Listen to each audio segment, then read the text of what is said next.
இந்த படத்துல என்னை விட அதிக கஷ்டப்பட்ட ஆத்மா யாருன்னா விஷால் தான். விளையாட்ட சொல்ல உயர பணையை வச்சு ஆக்சுவலா இந்த டைலர்ல கூட ஒரு ஷார்ட் பார்த்துருப்பீங்க. அவர் மொட்டராஜ தலையில உட்காந்து கீழே வால்ட் அடிக்கணும். அது சின்னதா டைமிங் மிஸ் ஆகி கழுத்துல லேண்ட் ஆச்சு. அதை பார்த்து எனக்கு கழுத்து அந்த டொக்குன்னு சத்தமே கேட்டுச்சு. எனக்கு உயிரே போயிருச்சு. ஐயோ என்ன ஆக போதோ ஏதோ வருது மனசுல. எல்லா பெரியவங்களுக்கும் வணக்கம். இந்த படத்துக்கு சான்ஸ் கொடுத்த சுந்தர் சி சாருக்கு பெரிய வணக்கம். என்னால் ஒவ்வொரு சாங்கும் நீங்கள் எங்ககிட்ட உட்காந்து லிரிக்ஸ் கொடுத்து எந்த ப்ரெஷரும் கொடுக்காம பொறுமையாக வாங்கின விதம் பியூட்டிஃபுல் சார், மறக்க முடியாது. ரொம்ப அலட்டிக்காமல் ரொம்ப வாமாக என்னை ஹேண்டில் பண்ணிங்க சார். அந்த டைமில் நாம் தென்காசியில் போய் பொள்ளாச்சியில் போய் கம்போஸ் பண்ண டே எல்லா விஷயத்தையும் இப்போ கூட அந்த சாங் பார்க்கும்போது இன்னைக்கு இன்டர்நேஷ்னல் ஆல்பத்தில் ஒரு கொரியோகிராஃபி அண்ட் ஃப்ரேமிங் இருக்கும்ல சார், அந்த மாதிரி நீங்கள் பிஃபோர் ஒரு 10 years ரொம்ப ரிச்சாக நீங்கள் அதை ஒவ்வொரு சாங்க்கு என்னென்ன மேக்ஸிமம் எத்திக்ஸ் ஃபாலோ பண்ணி ரொம்ப கிராண்டாக இப்போ தான் ஒரு 2 daysக்கு முன்னாடி இந்த மதக ராஜா ரிலீஸ் பண்ண போகிறோம்னு சொல்லிட்டு நம்ம அனௌன்ஸ் பண்ண உடனே இவ்வளோ தூரம் ஒரு ஃப்ரெஷ் படத்துக்கு எவ்வளோ அங்கீகாரம் கிடைக்கணுமோ அந்த அளவுக்கு கிடைக்கிறதுக்கு ஈக்குவலான விஷுவல்ஸ் நீங்கள் அப்போவே பண்ணியிருக்கீங்க சார். உங்கள் கூட நான் பழகின அந்த டைமில் நிறைய விஷயம் கற்றுக்கிட்டேன். எவ்வளோ பெரிய சாதனையாளர் நீங்கள், எத்தனை படங்கள் பண்ணியிருக்கீங்க, ப்ரொடியூசர், ஆக்டர், அண்ட் எவ்வளோ நீட்சியாக உங்களோட தொடர்ச்சி. இப்போ கூட பார்த்தீங்கன்னா அரண்மனை, பிளாக் பஸ்டர் இன்னும் பண்ணுவீங்க ஒரு 15-20 வருஷம். அதுக்கப்புறமும் எவ்வளோ ஹம்பிளாக இருக்கிறீங்க அப்படின்ற பல விஷயங்கள் நான் நிறைய சொல்லாமல் கூட கற்றுக்கிட்டேன். அதை இன்னும் நான் அப்ளை பண்ண முடியல. நிறைய விஷயங்கள் கமர்ஷியல் படங்கள் எடுக்கணும் அப்படின்ற விஷயத்தில் சீரியஸான படங்கள் தாண்டி கமர்ஷியல் படங்கள் பண்ணுறதுக்கு நான் ட்ரை பண்ணுறேன் ஃபியூச்சரில். என் நண்பன், என் கிளாஸ்மேட்டு விஷால் கூட நான் ட்ராவல் பண்ணுற 2வது படம். முதல் படம் வெடி. கிளாஸ் படிக்கும் போதிலும் காலேஜ் டைம்லும் சரி, அதுக்கப்புறமும் சரி, நான் படம் ரிலீஸ் ஆகிற டைமில் ஃபர்ஸ்ட் நாள் நம்ம மதகராஜ ராஜா கம்போசிங்கில் இருந்தோம்னு நினைக்கிறேன் சார். இப்போ கால் பண்ணி, ராஜா எதுவும் பிரச்சனையா, எல்லாம் ஓகேவா, ஏதாவது பண்ணணுமா, வாலண்டியரா. அப்போ என் படம் நல்லா இருக்குமா, நல்லா இருக்காதா, நான் ஸ்டாராக வருவேனா வரமாட்டேனா அதெல்லாம் தெரியாது விஷாலுக்கு. வாலண்டியராக கால் பண்ணி எது வேணாலும் கேளுங்க, நீங்கள் கூட சொன்னீங்க சார் அந்த மாதிரி இந்த டைமில் எனக்கு. ஸோ விஷால் அப்படின்ற ஒரு நண்பன், என் கிளாஸ்மேட், அவருக்கு 2வது படம். வெடியிலையும் எல்லா சாங்ஸும் ஹிட்டு விஷால். அதே மாதிரி எம்ஜிஆர் பாட்டும் ரிலீஸ் ஆகாமல் இருக்கேன்னு ஒரு குறை என் வாழ்க்கையில் தீர்ந்து போச்சு. நம்ம சேர்ந்து பண்ண படம் ரிலீஸ் ஆகுது, சந்தோஷம்.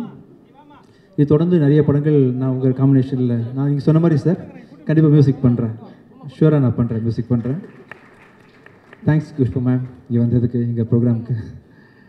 அண்டு படம் சுந்தர் சார் சொன்ன மாதிரி ரொம்ப கமர்ஷியலாக, ரொம்ப ஜனரஞ்சகமாக படம் பார்க்கணும், சிரிச்சுட்டு மட்டும் வரணும், குடும்பத்தோடு போகணும் அப்படின்னு சுந்தர் சாருக்கு ஒரு பேட்டர்ன் இருக்கு இல்லையா, கலகலப்பு, தீயா வேறு செய்யணும், குமார், இந்த மாதிரி டைப்பில் ஒரு படம் பார்க்கணும். கண்டிப்பாக இந்த பொங்கலுக்கு மக்கள் இந்த மாதிரி ஃபெஸ்டிவல் டைமில் அப்படி தான் ஆசைப்படுவாங்க, ஃபேமிலியோடு போகணுன்னு சொல்லிட்டு. அப்படி வெயிட் பண்ணிட்டு இருக்கக்கூடிய மக்கள் அத்தனை பேருக்கும் கண்டிப்பாக மதகராஜ ராஜான்றது ரொம்ப ஒரு சூப்பர்பான படமாக இருக்கும். அதே மாதிரி ஆஃப்டர் லாங் டைம் சந்தானம் சாரும் நடிச்சிருக்காரு இல்லையா சார். அவர் ஒரு காமெடியனாக அவர் இப்போ ஹீரோவான பிறகு பண்ணுறதில்ல. அது மியூசிக்கு, ரிச்சோட ஒரு கேமரா, ஸ்ரீகாந்த் சார் எடிட்டிங் அப்படின்னு சொல்லிட்டு பயங்கரமான ஒரு மேசிவ் ப்ரொடக்ஷன் வேல்யூவோட ஜெமினி சார், நீங்களும் மனோகர் பிரசாத் சார் எந்த காம்ப்ரமைஸும் இல்லாமல் ஒரு பெரிய படம் கொடுத்துருக்குறீங்க. சுந்தர் சார் சொன்ன மாதிரி உங்களை மாதிரி ப்ரொடக்ஷன் ஹவுசஸ் இப்போ தேவைப்படுது. என்ன கேட்டாலும் டைரக்டருக்கு சப்போர்ட் பண்ணக்கூடிய உங்களை மாதிரி கம்பெனிஸ் தேவைப்படுது. நீங்கள் பண்ணணும் அப்படின்னு கேட்டுக்கிறேன். கண்டிப்பாக நீங்கள் இந்த பொங்கலுக்கு 12th அன்னைக்கு நீங்கள் தியேட்டர் போய் குடும்பத்தோடு பார்க்கும்போது எல்லோரும் என்ஜாய் பண்ணுற படமாக தான் இந்த படம் இருக்கும். நானும் கண்டிப்பாக ரொம்ப நாள் ஆச்சு சார் பார்த்து, நான் என்ன பண்ணியிருக்கேன் ரீ ரெக்கார்டிங்னு ஒரு தடவை பார்க்கணும். ஸோ நீங்கள் அனைவரும் தியேட்டருக்கு இந்த படத்தை பார்க்கணும். உங்கள் எல்லாருக்கும் இந்த படம் கண்டிப்பாக கமர்ஷியல் படம் பிடிக்கும். விஷால் உங்களுக்கு நம்ம படம் பண்ணுறோம், விஷால் ஃப்யூச்சரில் பண்ணுறோம். மியூசிக் உங்களுக்கு நான் பண்ணுறேன் சார். விஷாலுக்கு பெரிய வெற்றி படமாக இந்த படம் அமையணும்னு சொல்லிட்டு நான் எதிர்பார்க்குறேன். All the best for our self. Thank you. Thank you DD for coming and doing this. Thank you. Okay.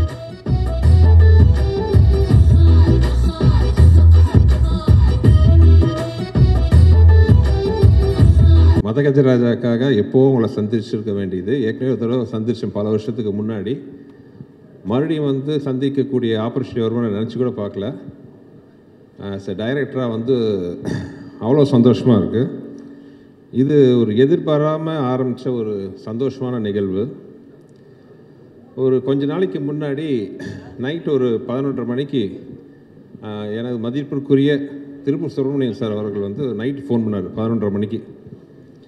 எனக்கு ஒரே ஆச்சரியமாக இருந்துச்சு. ஏன்னா அவரெல்லாம் சீக்கிரமாக தூங்க போகிறவர் 11:30 மணிக்கு 12 மணிக்கு ஃபோன் பண்ணுறாரு, என்ன எமர்ஜென்சின்னு பயந்துட்டு ஃபோன் எடுத்தேன். அப்போ அவர் சொன்னார், சுந்தர் இந்த மாதிரி இந்த மதகஜராஜா படத்துக்கு கூப்பிட்டாங்க, அவர் ப்ரொடியூசர் வந்து பார்க்கணுன்னு சொன்னார். சரி கொஞ்சம் முன்னாடி, கொஞ்சம் வருஷங்களுக்கு முன்னாடி எடுத்த படமாச்சா, எப்படி இருக்கும்ன்ட்டு ஒரு டவுட்டில் தான் போனேன். நான் பார்த்து வந்து ரொம்ப வியந்துட்டேன். படம் ரொம்ப நல்லா இருந்துச்சுன்ட்டு அந்த படத்தை பற்றி கிட்டத்தட்ட ஒரு 1/2 மணி நேரம் வந்து ரொம்ப ரசித்து சொன்னார். அதை கேட்கும்போது எனக்கு ரொம்ப சந்தோஷமாக இருந்துச்சு. ஏன்னா திருப்பூர் சுப்பிரமணியம் சார் வந்து கிட்டத்தட்ட 30 வருஷமாக நான் வந்து என்னோடய படங்களை வந்து அவர் வந்து ரிலீஸ் பண்ணிகிட்ருக்காரு. எந்த படமாக இருந்தாலும் அவர் அந்த படத்தோட வியாபாரத்தை பற்றி தான் சொல்லுவார். படம் இவ்வளோ கலெக்ஷனாக இருக்குது, நல்லா போயிருக்கு, ஆவரேஜாக போயிருக்கு மாதிரி தான் சொல்லுவார் ஒழிய, எப்பவுமே அந்த படத்தை பற்றின விமர்சனம் ரைட் ஃப்ரம் முள்ளத்தெளித்தால் ஆரம்பித்து இந்த நிமிஷம் வரைக்கும் எந்த படத்தோட விமர்சனத்தையும் சொன்னதில்லை. அப்படிப்பட்ட ஒரு திரையுலக ஜாம்பவான்களில் ஒருத்தராக இருக்கிற அவர் வந்து இந்த படத்தை பற்றி அவ்வளோ வசதியாக சொல்லும்போது எனக்கு ரொம்ப சந்தோஷமாக இருந்துச்சு. அவர் என்ன சொன்னார்ன்ட்டு நான் ரொம்ப ஓவராக சொல்லிக்கல. ஏன்னா அது பின்னாடி ஏதாச்சும் ஆச்சுன்னா நீங்கள் என்ன நக்கல் பண்ணுவீங்க, அதனால் அது சொல்லலை. பட் அதோடு அவர் நிற்காமல் அந்த படம் ரொம்ப பிடிச்சதுனால அவர் இமீடியட்டாக அவர் ப்ரொடியூசர்ஸ் மற்றும் திரையுலக பெரியவங்கள்லாம் உட்காந்து பேசி முடிவு பண்ணி இந்த படம் ரிலீஸ் பண்ணுறதுக்கான வழிவகை பண்ணி இன்றைக்கி பொங்கல் ரிலீஸாக உங்கள் முன்னாடி நாங்கள் வந்து நின்றுருக்கோம். மதகஜராஜா எனக்கு ரொம்ப ஒரு ஸ்பெஷலான படம். ஏன்னா இந்த படத்தில் தான் வந்து எனக்கு வந்து என்னோடய உடன்பெறாத தம்பி அப்போ ஆரம்பித்த எங்கள் நட்பு உறவு வந்து இன்றைக்கி எங்கள் குடும்பத்தில் ஒருத்தராக வந்து தொடர்ந்துட்டுருக்கு. அது ஒரு சின்ன விதையாக ஆரம்பித்த ஒரு விஷயம். இந்த படம் ஆரம்பித்து இத்தனை வருஷம் ஆச்சுன்ட்டு நம்ப முடியல. ஏன்னா படம் ஆரம்பிக்கும் போது நானும் விஷாலும் பிளான் பண்ணது என்னென்னா, ஏற்கனவே நான் வந்து மதகஜராஜா வேற ஒரு இன்டர்வியூவில் நான் சொல்லியிருந்தேன்.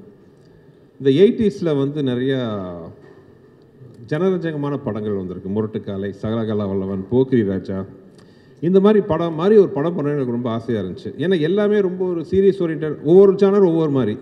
இந்த ஜானரில் ஒரு படம் பண்ணால் எப்படி இருக்கும், குடும்பத்தோடு உட்காந்து பெரிய கீஜிக்லாம் இல்லாமல் ஒரு சந்தோஷமாக ஒரு பாசிட்டிவ் வைப்ரேஷனோட 80s வந்த மாதிரி ஒரு படம் பண்ணணுன்ட்டு நாங்கள் ஆசைப்பட்டோம். அந்த மாதிரி ஒரு படம் தான் வந்து ஒரு மதகஜராஜா. ஒரு 3 நண்பர்களுக்குள்ளே அவங்களோட பிரச்சனையை தீர்க்கிற ஒரு மெயின் நண்பரோட கதையாக வந்து இந்த கதையை ஆரம்பித்தோம். சில காரணங்களால், தவிர்க்க முடியாத காரணங்களால் அந்த படத்தோட ரிலீஸ் கொஞ்சம் டிலே ஆயிடுச்சு. ஸோ அந்த படத்தை பற்றி ரிலீஸ் பண்ணலான்னு முடிவு பண்ணி, பொங்கல் ரிலீஸ் பண்ணலான்னு முடிவு பண்ணி, ஆக்சுவலாக நேற்று முந்தா நாளாக வந்து முந்தா நாள் அனௌன்ஸ் பண்ணோம். அனௌன்ஸ் பண்ணுறதுக்கு முன்னாடி எனக்கு ஒரு சின்ன பயம் இருந்துச்சு. ஏன்னா கொஞ்சம் வருஷத்துக்கு முன்னாடி எடுத்த படம் மறுபடியும் ரிலீஸ் பண்ணும்போது வரவேற்பு எப்படி இருக்கும், இல்லை மேபி சோஷியல் மீடியாவில் கலாய்ப்பாங்களா, ஏன்டா இப்போ இந்த படத்தை ரிலீஸ் பண்ணுமா முக்கியமாங்கிற மாதிரிலாம் நான் கொஞ்சம் நினச்சேன். இந்த மாதிரிலாம் வரவேற்பு இருக்குமான்னு ஒரு பயத்தோடு தான் வந்து அது ஃபஸ்ட்டு ஆடு வந்துச்சு. பட் நான் மட்டும் இல்லை, எங்களோட க்ரூ, தயாரிப்பு நிறுவனம் எல்லாருமே வந்து ஒரு சந்தோஷ சர்ப்ரைஸ் ஆகிட்டோம். ஏன்னா அது சோஷியல் மீடியாவில் இந்த படத்துக்கு கொடுத்த வரவேற்பு ஆர்கானிக்காக எந்த வித ப்ரமோஷன் நாங்கள் இன்னும் ஆரம்பிக்கவே இல்லை, எதுவுமே கிடையாது. ஜஸ்ட் ஒரு அனௌன்ஸ்மெண்ட் மட்டும் தான் பண்ணணும். சோஷியல் மீடியாவில் அவ்வளோ ஒரு வரவேற்பு இந்த படத்துக்கு. சோஷியல் மீடியா மட்டும் இல்லாமல் டிவி ஆகட்டும், யூடியூப், எவ்ரிவேர் அந்த படத்தை பற்றி பயங்கர பாசிட்டிவ் வைப்ரேஷன். இந்த படம் பொங்கலுக்கு வருது, நம்ம போய் பார்க்கணும். இதெல்லாம் பார்க்கும்போது எனக்கும் விஷாலுக்கெல்லாம் ரொம்ப நாங்கள் பேசி ரொம்ப சந்தோஷப்பட்டுக்கிட்டோம். இன்ஸ்பைட் ஆஃப் இவ்வளோ டிலே ஆனாலும் அந்த படத்து மேலே இருக்கிற ஒரு எதிர்பார்ப்பு இன்னும் இருக்குதுன்னு நினைக்கும்போது ஒரு டைரக்டராக எனக்கு ரொம்ப சந்தோஷம். இந்த படத்தை வந்து வாழ்த்தி வரவேற்று ட்வீட் பண்ணின, சோஷியல் மீடியாவில் போட்ட, டிவியில் பகிர்ந்து கொண்ட அனைத்து நண்பர்களுக்கும் என்னோடது மனமார்ந்த நன்றி. ஏன்னா இது வந்து எங்களுக்கு ஒரு பெரிய ஒரு கான்ஃபிடன்ஸ் பூஸ்டாக இருந்துச்சு. அது மட்டும் இல்லாமல் படம் இன்னும் ஒரு வாரத்தில் ரிலீஸ் ஆக போகுது. படத்தை பார்த்துட்டு அதே மாதிரி ஒரு நல்ல ஒரு ஒப்பீனியன் கொடுப்பீங்கன்னு நினைக்கிறேன். ஆனால் அதே நிமிஷத்தில் இன்னொரு சொல்லிக்கிறேன், நாங்கள் யாருமே சொல்லாத விஷயத்தெல்லாம் சொல்லலை. இது ஒரு நல்ல ஒரு என்டர்டெய்னர். பொங்கல் மாதிரி ஒரு ஃபெஸ்டிவல் காலத்தில், ஏன்னா அந்த படம் நாங்கள் ஆரம்பித்த போதே பொங்கல் ரிலீஸை மனசில் வச்சு தான் நாங்கள் ஆரம்பித்தோம். அந்த பொங்கலுக்கு மிஸ் ஆனது இந்த பொங்கலுக்கு வருது. கண்டிப்பாக இது வந்து ஒரு ஃபெஸ்டிவல் மூடுக்கு வந்து ரொம்ப ஒரு அருமையான படமாக இருக்கும்ன்ட்டு நான் வந்து நம்புகிறேன். ஆக்சுவலாக ஒரு நண்பர் வந்து சோஷியல் மீடியாவில் போட்டிருந்தார், மதகஜராஜா லேட்டாக வந்தாலும் லேட்டஸ்ட்டாக வரும்ன்ட்டு. நானும் நம்புகிறேன் இது லேட்டஸ்ட்டாக இருக்கும், உங்களுக்கெல்லாம் பிடிக்கும்ன்ட்டு. ஏன்னா இந்த படத்தில் வந்து ஹியூமர் அவ்வளோ பிரமாதமாக ஒர்க் அவுட் ஆகிருக்கு. இன்னொரு இந்த படத்தில் எனக்கு ஒரு சென்டிமெண்ட் அட்டாச்மெண்ட் என்னென்னா, என்னோடய குருநாதர் மணிவண்ணன் சார் கடைசியாக நடித்த படம் அது. இப்போ வந்து அவர்லாம் நம்ம நடுவில் இல்லைன்னு நம்பவே முடியல என்னால். இன்னும் வந்து அவர் நின்று ஆசீர்வாதம் பண்ணிகிட்ருப்பார்னு நினைக்கிறேன். அதே மாதிரி வந்து எனக்கு வந்து ரொம்ப மரியாதைக்குரிய டைரக்டர் திரு மனோபாலா அவர்கள். மனோபாலா சாரோட இந்த படம் நான் ஒர்க் பண்ணுவது ரொம்ப இந்த படத்தை எதிர்பார்த்தார். ஏன்னா அந்த படத்தில் வந்து ஒரு 15-20 நிமிஷம் விஷால், சந்தானம், மனோபாலா சார் வச்சு ஒரு எபிசோடு வரும். நான் ஏற்கனவே சொல்லியிருக்கேன், நான் நிறைய காமெடியெல்லாம் பண்ணியிருக்கேன். ஆனால் நான் பண்ண காமெடியிலேயே வந்து எனக்கு ரொம்ப ஃபேவரட் எதுன்னு கேட்டிங்கன்னா அந்த ஒரு 20 நிமிஷம் எபிசோட். எல்லாருமே வந்து மனசு விட்டு சிரிக்கக்கூடிய, ரசிக்கக்கூடிய மாதிரி அது ஒரு இன்ட்ரெஸ்டிங்கான ஒரு எபிசோடு வரும் இந்த படத்தில். ஒவ்வொருத்தரையும் மனோபாலா சார் வந்து கேட்பார், எப்படா அந்த படம் ரிலீஸ் ஆகுது, அந்த படம் ரிலீஸ் ஆச்சுன்னா என் ரேஞ்சே வேறு அப்படின்னு சொல்லிட்டு இருப்பார். அன்ஃபார்ச்சுனேட்லி அவர் இல்லை. ஆனால் அவர் நினைவுகளை வந்து இந்த படம் இனிமையாக சுமந்துட்டு வரும்ன்ட்டு நம்பிக்கை எனக்கு இருக்குது. இந்த படத்தில் வந்து ஒரு மிகப்பெரிய ஒரு ப்ளஸ் என்னென்னா, அப்பார்ட் ஃப்ரம் விஷால், விஜய் ஆண்டனி. நானும் விஜய் ஆண்டனியும் வந்து ஃபஸ்ட்டு சேர்ந்து ஒர்க் பண்ண படம் இதுதான். நான் முதல்ல அவுட்லுக்கில் அவர் பார்க்கும்போது ஒரு பெரிய மியூசிக் டைரக்டர், ஒரு பயங்கரமாக இருப்பார் அப்படி இப்படின்னு நினச்சேன். ஆனால் ஒரு குழந்தை, அந்த குழந்தை இன்னும் அந்த குழந்தையாகவே இருக்குது. ரொம்ப சந்தோஷம். அது எளிமை, அந்த வெள்ளந்தியான வெள்ளை மனசு எல்லாமே வந்து அவர் அப்படியே இருக்குது. தேங்க்யூ விஜய், சூப்பர் மியூசிக் கொடுத்தாரு. ஆக்சுவலாக we miss your this commercial music Vijay. உங்களை மாதிரி இந்த மாதிரி ஒரு ஃபாஸ்ட் பீட்லாம் கொடுக்குறது வந்து வெறும் சில மியூசிக் டைரக்டர் தான் இருக்காங்க. நீங்கள் ஹீரோவாக நடிக்கிற படம்லாம் ஒரு சீரியஸ் படங்கிறதுனால சீரியஸ் சாங்காக போட்டுட்ருக்கீங்க. நீங்கள் எங்களுக்கெல்லாம் மியூசிக் போட்டால் தான் இந்த மாதிரி சாங் நீங்கள் கொடுப்பீங்க. ஸோ நாங்கள் வந்து இசையமைப்பாளர் விஜய் ஆண்டனி ரொம்ப மிஸ் பண்ணுறோம். You have to come back as a music director. As a ஹீரோவாக நீங்கள் வந்து you are rocking. As a music டைரக்டராக நீங்கள் வெளிப்படவும் பண்ணணும். பாருங்கள் எவ்வளோ கிளாஸ் பண்ணுறாங்கன்ட்டு. உங்களுக்கு நிறைய ரசிகர்கள் இருக்கிறாங்க. ஸோ இந்த மாதிரி ஃபாஸ்ட் நம்பர், நீங்கள் சீரியஸ் ஹீரோ. ஸோ எங்களை மாதிரி படத்துக்கு இந்த மாதிரி சாட்டெல்லாம் போட்டு கொடுங்க. விஜய் ஆண்டனி பாட்டு மட்டும் இல்லை, ஏன் நான் பண்ண படங்களில் எனக்கு மிக பிடிச்ச ரீரெக்கார்டிங்கும் இந்த படத்தில் இருக்குது. அவ்வளோ அருமையாக அந்த படத்துக்கு ஆர்ஆர் இருக்கும்.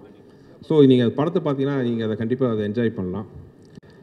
அப்புறம் இந்த படத்தில் என்னை விட அதிக கஷ்டப்பட்ட ஆத்மா யாருன்னா விஷால் தான். தெரியாதனமாக அவர்கிட்ட சொல்லிட்டேன், கிளைமாக்ஸ் வந்து ஒரு 8 பேக்ஸில் வரணுன்ட்டு. சரின்ட்டார். But due to some reasons வந்து அந்த 8 பேக்ஸ் ஷூட்டிங் தள்ளி போயிடுச்சு. கிட்டத்தட்ட ஒரு வருஷம்.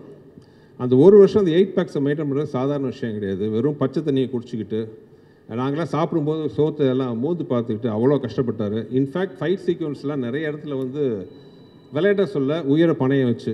ஆக்சுவலாக இந்த ட்ரைலரில் கூட ஒரு ஷாட் பார்த்துருப்பீங்க. அவர் மொட்டராஜன் தலையில் உட்காந்து கீழே வால்ட் அடிக்கணும். அது சின்னதாக டைமிங் மிஸ் ஆகி கழுத்தில் லேண்ட் ஆச்சு. அதை பார்த்து எனக்கு கழுத்து அந்த டொக்குன்னு சத்தமே கேட்டுச்சு. எனக்கு உயிரே போயிடுச்சு. ஐயோ என்ன ஆக போதோ எதோ வருது மனசில். நல்ல வேலையை அப்போலோ பக்கத்துலேயே நாங்கள் ஷூட் பண்ணிகிட்டு இருந்தோம். இமீடியட்டாக அப்போலோ கூப்பிட்டு போனோன்னா அந்த டாக்டர் பார்த்துட்டு சொன்ன ஒரே வார்த்தை, பிகாஸ் இவர் ஃபிசிக்கலாக எக்ஸசைஸ்லாம் பண்ணி அவ்வளோ ஸ்ட்ராங்காக இருக்கிற ஒரே காரணத்தினால வந்து இதனால் எந்த வித பாதிப்பு இல்லைன்னு சொன்னார். ஆனால் அதை பற்றி இவர் கவலை பண்ணாமல் இமீடியட்டாக வந்து அடுத்த ஷாட்டுக்கு ரெடி ஆகிட்டார். ஸோ படத்தில் ஆக்ஷன்ஸ்லாம் ரொம்ப நல்லாயிருக்கும். எஸ்பெஷலி இந்த கிளைமாக்ஸ் சாங். கிளைமாக்ஸ் வந்து 2 மலைகள் மோதிக்கிற மாதிரி ஒரு ஃபைட் சீக்வன்ஸ் வரும். அதில் வந்து சோனு சூட் ஃபஸ்ட்டே வந்து சோனு சூடோட சட்டையெல்லாம் கழிச்சு ஒரு பேர் பாடியில் வர மாதிரி அவரை பார்த்தோன்னா நாங்களாம் வாயை பிறந்துட்டோம். சும்மா ஒரு 6.25 அடி உயரத்தில் பாடி 6 பேக்லாம் வச்சுட்டு அப்படி இருந்தார். எப்பா என்ன மாதிரி இருக்காருப்பா சோனு சூடு. நாங்கள் ஷூட் பண்ணும்போதே பயந்தோம். அடுத்த நாள் வந்து நம்ம கருப்பு தங்கம் வந்து சட்டையை கழட்டினார். எல்லாம் அறந்துட்டோம். அப்படி ஒரு ஃபிசிக் அந்த பாடி, படத்துக்காக ஒரு கட்டமைச்ச பாடி. அந்த மாதிரி எனக்கு இனிமேல் அந்த மதகஜராஜா வெளியில் வரணும்னு இவ்வளோ ரொம்ப போராடினதுக்கு ஆசைப்பட்டதுக்கெல்லாம் ஒரே காரணம், விஷால் பட்ட கஷ்டத்தை மக்கள் பார்க்கணும். மக்கள் பார்த்து அதை பிடிச்சி ஏற்றுக்கிறது மக்களோட கையில் இருக்குது, பத்திரிகையாளர்கள் உங்கள் கையில் இருக்குது. ஆனால் அந்த உழைப்பை வந்து அவங்க பார்த்தா தானே அதை என்னென்னு டிசைட் பண்ண முடியும். ஸோ அந்த மாதிரி மதகஜா ரிலீஸ் பண்ணணுன்ட்டு நாங்கள் ரொம்ப ஆசைப்பட்டது காரணம் விஷாலோட உழைப்பு என்னன்ட்டு எல்லாம் பார்க்கணுன்னு ஆசைப்பட்டேன். Madhagaja is a fantastic family entertainer. ரொம்ப ஏதோ நல்ல விதமாக எனக்கு ஒரு லைசன்ஸ் கொடுத்துருக்கீங்க. சுந்தர்சி படம் யாரும் சொல்லாத ஒரு விஷயத்தெல்லாம் சொல்ல போகிறதில்ல, புதுசாக எந்த விஷயமும் இருக்க போகிறதில்ல. ஆனால் என்டர்டெயின்மெண்ட்டாக இருக்கும், குடும்பத்தோடு பார்க்க வரலாம். மினிமம் ஒரு படத்தில் ஒரு 15 நிமிஷமாச்சும் உங்கள் மனசார சந்தோஷப்பட்டீங்கன்னா அதுதான் நீங்கள் எனக்கு கொடுக்க போகிற மிகப்பெரிய பரிசாக நான் இது வரைக்கும் நினச்சிட்ருக்கேன். மதகஜராஜா அந்த அனுபவத்தை உங்களுக்கு கொடுக்கணும்னு நான் நம்புகிறேன். பார்த்து நீங்கள் எல்லாருமே சப்போர்ட் பண்ணணும். அப்புறம் இந்த படத்தில் வந்து முக்கியமான விஷயம், விஜய் ஆண்டனி சார் மட்டும் இல்லாமல் எனக்கு இருந்த ஒரு அருமையான டெக்னிக்கல் குரூப். இத்தனை வருஷம் கழிச்சும் அவங்களாம் முன்னாடி உட்காந்துருக்கிறத பார்க்கும்போது அவ்வளோ சந்தோஷமாக இருக்குது. என்றைக்குமே என் தம்பியா, என் வலது கையா, என்னுள் பாதியாக இருக்கிற என் அன்பு தம்பி வெங்கட், அப்புறம் இந்த படத்துக்காக உயிரை கொடுத்து ஒர்க் பண்ண ரிச்சர்ட். இத்தனைக்கு இவ்வளோ பிஸியாக இருக்கிற ரிச்சர்ட், பிஸி கேமராமேனாக இருக்கிறவர், இந்த படத்தை ரிலீஸ் பண்ணணுன்னா எல்லா வேலையும் விட்டுட்டு வந்து இந்த படத்துக்கு இது விடிய உட்காந்து இந்த சாங்லாம் ரெடி பண்ண ரிச்சர்ட் ஆகட்டும். என்னுடைய பல படங்களுக்கு எனக்கு உறுதுணையாக இருக்கிற ஸ்ரீகாந்த், எடிட்டர் ஸ்ரீகாந்த், அவரும் அதே தான், விடாமுயற்சிக்கும் அவர் தான் எடிட்டர். பட் இந்த படம் நம்ம மறுபடியும் ஷூட் ரெடி பண்ணணுன்னொன்னே அந்த வேலையாக பிஸியாக இந்த வேலையை உட்காந்து பார்த்துக்கிட்டு எந்த வித எதிர்பார்ப்பும் இல்லாமல், இது நம்ம படம் சார், இந்த படம் வந்து ரிலீஸ் ஆகணும், ஜெயிக்கணுன்ட்டு கை கொடுக்க வந்த ஸ்ரீகாந்த், ரிச்சர்ட், என் ஆர்ட் டைரக்டர் குருராஜ், அப்புறம் என்னோடய ப்ரொடக்ஷன் எக்ஸிக்யூட்டிவ் பாலகோபி, இன்னும் கூட ஒர்க் பண்ண எல்லாரையும், சாரி யாராவது பேர் விட்டு போச்சுன்னு எல்லாம் மன்னிச்சுக்கோங்க. அப்புறம் என்னன்னைக்கு எனக்கு பெரிய சப்போர்ட்டாக இருக்கிற என்னோட லக்கி மாஸ்காட் என் ஒய்ஃபுக்கு நன்றி. திடீர்னு அரேஞ்ச் பண்ண ப்ரோக்ராம் சொன்ன உடனே வேறு எந்த ஃபங்க்ஷனுக்கும் அவ்வளோ சீக்கிரம் ஒத்துக்காத டிடி, எங்கள் மேலே இருக்கிற நட்புல அன்போடு வந்ததுக்கு ரொம்ப நன்றி DD. You made our evening. Thank you everybody.